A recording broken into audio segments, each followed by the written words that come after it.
خاتمہ بالخیر ہونے کی نشانی۔ جب اللہ تعالیٰ کسی سے بھلائی کا ارادہ فرماتے ہیں تو موت سے پہلے اس کو 3 اعمال کرنے کی توفیق عطا فرما دیتے ہیں۔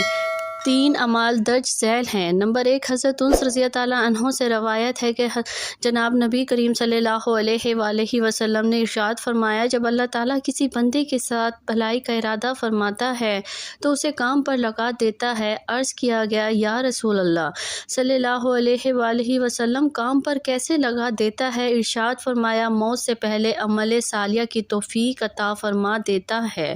نمبر 2، رسول اللہ صلی اللہ علیہ وآلہ وسلم نے ارشاد فرمایا، جب اللہ تعالیٰ کسی بندے کے ساتھ محبت کرتا ہے تو اسے شہد بنا دیتا ہے۔ عرض کیا گیا، اے شہد کیسے بنا دیتا ہے؟ ارشاد فرمایا، اسے اللہ تعالیٰ موت سے پہلے نیک عمل کی توفیق بخش دیتا ہے، یہاں تک کہ اس کے پڑوسی بھی اس پر راضی ہو جاتے ہیں۔